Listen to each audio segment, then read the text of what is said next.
Some news on the morning edition of the Cowboys Report. Zion Childress has been poached by the Houston Texans to their active roster. He leaves the Cowboys practice squad to get the 53-man spot for his hometown team, by the way. He is from the Houston area. It's noteworthy. My initial thought was, of course the Cowboys have another thing that we don't like happen to them.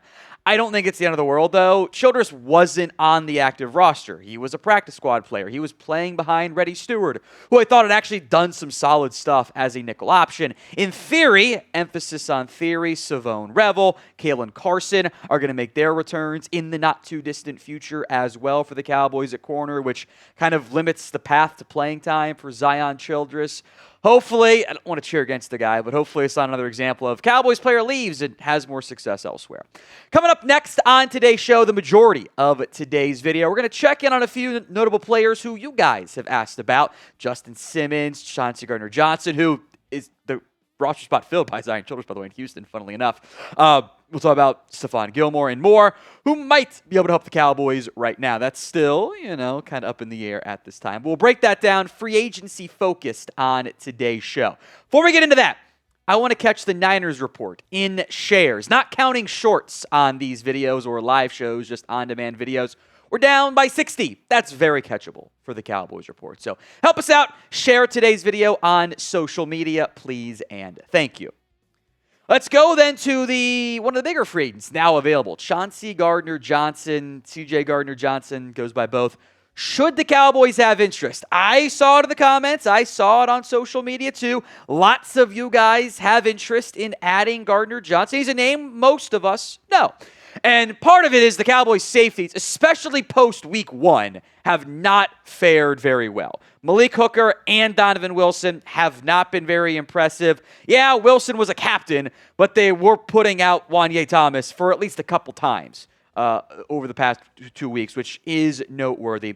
Gardner-Johnson at his best, which was in Philly, is really good. He's a fun player who can do a lot of good stuff in the box, is maybe the best trash talker in football in like an unhinged way. And you can maybe even argue you kind of need somebody with a little bit of unhingedness to their game.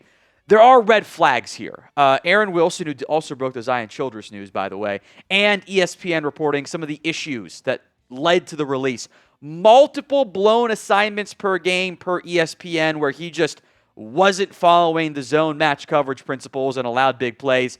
He would then blame others for his errors.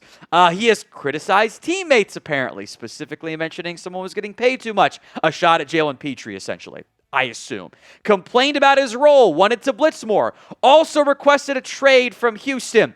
There are red flags as it relates to Chauncey Gardner-Johnson. I'm going to go more in depth on this, but first, would you sign CJ Gardner-Johnson? This is the pinned poll on today's, or pinned comment, I should say, on today's video. Take advantage of it. Y for yes, N for no. Go vote down there. Would you sign Chauncey Gardner-Johnson?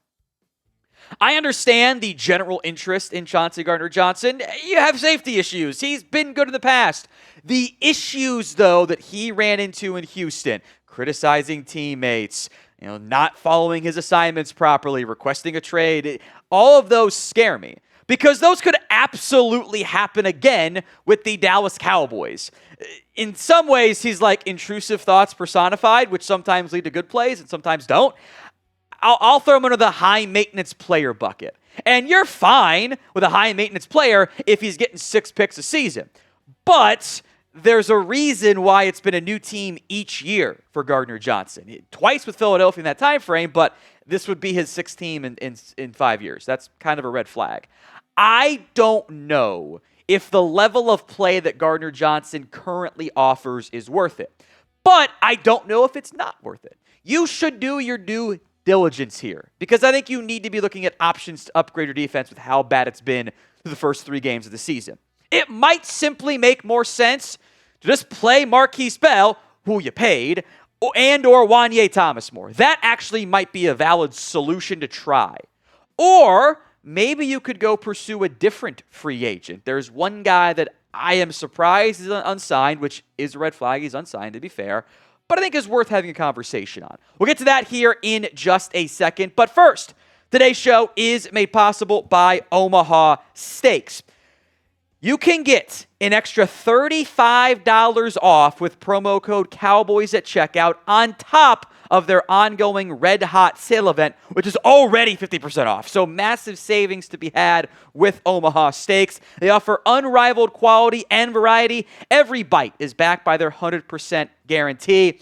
With the newborn at home for me, I am glad I stocked up early and have fresh, delicious steaks available for me and the wife to cook. It was great during the time off I took after the kid arrived. We had some great steaks. Omaha Steaks has been America's original butcher since 1917. They're a family-owned company with over 100 years of expertise in the meat industry. Get fired up for fall grilling with Omaha Steaks. Visit omahasteaks.com for 50% off site-wide during their Red Hot sale event. And you get an extra $35 off by using promo code Cowboys at checkout. That's 50% off at omahasteaks.com and an extra $35 off with promo code Cowboys at checkout. See site for details. We'll put the link in the comment section, the promo code in the comment section, and description, of course, as well. A big thank you to our advertiser, Omaha Steaks. Let's talk Justin Simmons. I don't really know why he's unsigned as we get into week 4 of the NFL season. Oftentimes, I think when players are unsigned here, the answer might be the NFL thinks he's bad. I don't know if that's actually the case, but I do want to acknowledge it as a possibility. I certainly don't think he's the same guy he was in his prime. This is not arguably the best safety in football like he was at his peak with the Denver Broncos. That's just not who he is anymore. But I still think he can help you. You know, the guy back in 2019, 2020, even to 2022, data point, PFF grades, value them however you want to value them, he's not the same guy anymore. And you've seen the decline from 2022 to 2023 to 2024, even dating back, he's gotten worse PFF grade-wise every single season. That is a red flag. But it's like 59.9 is terrible. In fact, again, if we can treat PFF grades how you want to treat them, I get it. The guy last year is better than what you got right now. And Malik Hooker, Donovan Wilson, especially the last 2 games, have not graded out very highly. And I look at this safe room and I go, I feel like you got old real fast. And that worries me in a young man's game. It's not built for old guys. Other red flags here, even though I would have interest in signing Justin Simmons because I got to try something here. He is rep by Todd France. Good thing, bad thing, I don't know. They got done with the Dak contract, the athletes first stuff. I'm going to monitor that one as we move into next offseason. He also does turn 32 in November. So on the one hand, I think he's better than what you got, but he's also older than what you got. And that's like already a concern as I look at the safety room and what they're going to be able to do. In general, this goes for all the guys we're discussing today, it's hard to find actual solutions in September. Like, your solution time is in March. It's in April. Your break glass in case of emergency time is in September, and the options aren't particularly great. So of the 2 safeties, who would you rather sign if you were the Cowboys? JS for Justin Simmons, CJ for Chauncey Gardner-Johnson. Let me know in the comments section of today's show.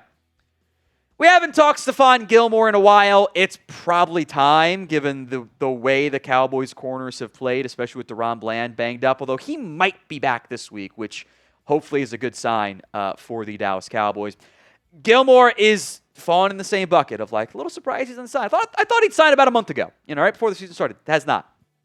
Again, not the same player he was in his prime, but was serviceable in Minnesota. I don't think he was sort of a massive liability the way that maybe you feel about some of your corners. But again, the familiarity does make sense. That is noteworthy. The issues also stand out. He did just turn 35 years old. Has he lost another step? And if he lost another step from 2023 to 2024 and then now to 2025, it might be too many steps lost. At this point, I don't know if the contract matters, but I thought that was an issue previously. Maybe not. I wonder what his role and fit is. Because when everyone's healthy, I don't know if you're going to start him over Kyer Elam. Maybe we can have that conversation now. I do wonder if he wants to come. This is true for all the guys we're talking about. Do they view the Cowboys as a contender? And if the answer is no, those veterans might not want to come to a team that they don't think is a contender. So would you bring back Stephon Gilmore? S for sign, P for pass. Sound off in the comments section of today's show. Would you bring back Stephon Gilmore? Okay, we're in desperate times, require desperate measures. So let me know in the comments of today's show. One offensive free agent suggested by Bleacher Report. They said the Cowboys should go sign Mark Glowinski to replace Tyler Booker because of all the injuries and they don't have anybody else out there. Here were the crux, I should say, of the argument made by Bleacher Report that the Cowboys don't have a starting caliber backup. And Mark Glowinski is a starting caliber backup. And he'd be cheap. Now, the cheap one is absolutely true. The other two parts, I'm not so sure. Look, he wasn't good for the Colts in 2024 and kind of took over late in the season anyway. Decline set in. I think best case, you're probably going to get, average PFF grade of 50, which actually is below average, by the way. Also, declining player. He's older.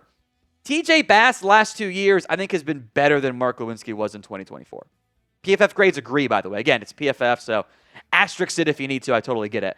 But I think Bass, he's not really a starter. I think he's serviceable, though. I think he can help you get through the 4 to 6 games you're going to be out with Tyler Booker. Maybe you get Beebe back for one of those and Hoffman slides back into right guard. There is a connection to Clayton Adams. Those two did overlap in Indy. That is certainly worth mentioning. My big picture here is at age 33, not on a team at all this offseason. I don't think he's an upgrade over TJ Bass.